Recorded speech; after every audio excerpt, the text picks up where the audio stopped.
तैयार हुआ था। आदरणीय मंच और सभा में उपस्थित सभी वरिष्ठों को मेरा प्रणाम। महान चित्रकार सैयद हैदर रजा की स्मृति को प्रणाम करते हुए मैं कविता पाठ शुरू करती हूँ। पहली कविता है, घट रहा है देह के भीतर का जल।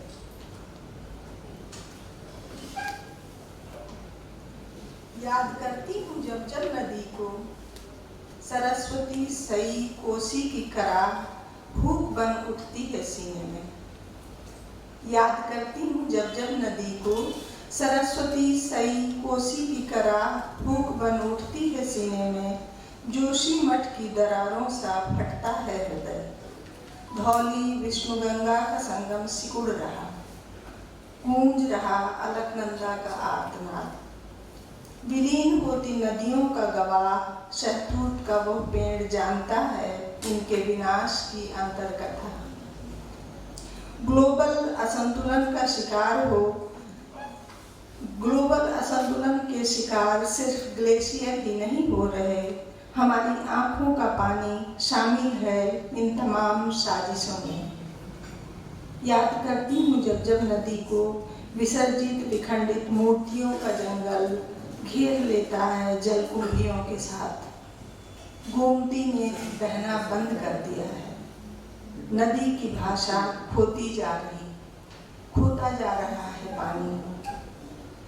लालसा की हजार परतों के बीच खोई तरल आवाजें घट रही हैं। घट रहा है देह के भीतर का जल।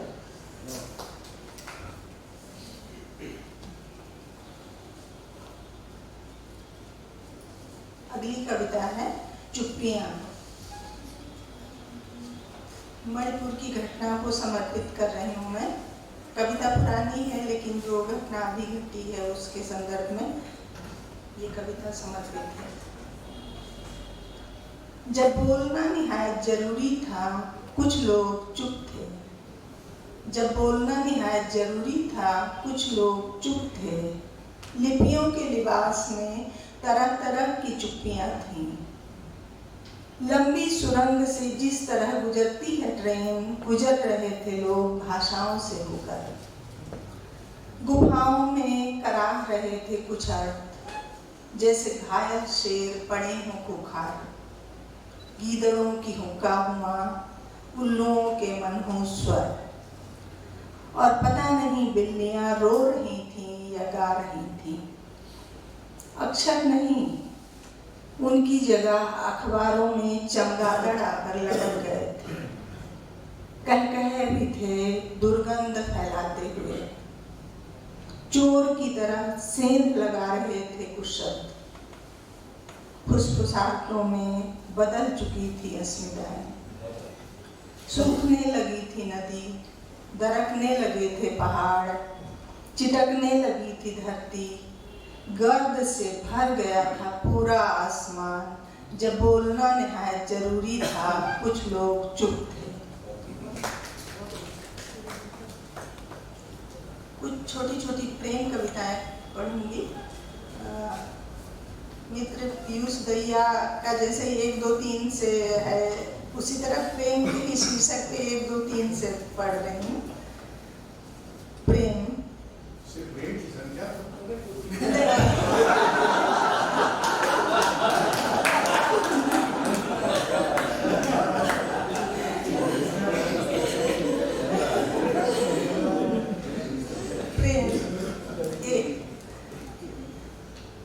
पर्वतों के बीच स्थित झील है मौन की। प्रेम पर्वतों के बीच स्थित झील है मौन की, जहाँ पानी से ज्यादा आंसुओं का अनुपात है। प्रेम पर्वतों के बीच स्थित झील है मौन की, जहाँ पानी से ज्यादा आंसुओं का अनुपात है। जहाँ स्थिर जल में भागती मछलियाँ हैं। जहाँ एकांत की गोताखोर खोजते रहते हैं एक अंजुरी हंसी, आंख भर आकाश। प्रेम पर्वतों के बीच स्थित झील है मौन की। प्रेम 2। प्रेम खंडहरों के अंतःपुर में झुरमुटों से घिरी एक गहरी बावड़ी है। प्रेम खंडहरों के अंतःपुर में झुरमुटों से घिरी एक गहरी बावड़ी है, जिसके भीतर हम ध्वनियों से गूंजते हैं। जाते हैं, लौटते हैं, सदियों से चुप उसके निथरे जल में कुछ हरी पत्तियां, डालें और आकाश देखते रहते हैं अपना चेहरा। पानी की आत्मा अपने हरेपन और ध्वनियों के स्पर्श में थरथराती है। 3. प्रेम एक नन्ही गिलहरी है। प्रेम एक नन्ही गिलहरी है जो बरगद की त्वचा पर उछलती फुदकती बनाती रहती है अनंत अल्पनाएं, और पास जाते ही भागकर छुप जाती है ऊंचे अनदेखे अनजाने कोटरों में। प्रेम एक नन्ही गिलहरी है। 4. प्रेम एक खरगोश है।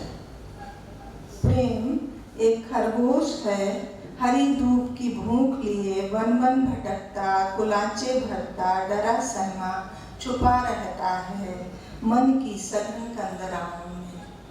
प्रेम एक खरगोश है, हरी धूप की भूख लिए वन वन भटकता, कुलाचे भरता, डरा सहमा छुपा रहता है मन की सघन कंदराओं में। उसकी नर्म मुलायम त्वचा की व्यापारी एक दुनिया नहीं जानती उसके प्राणों का मोल।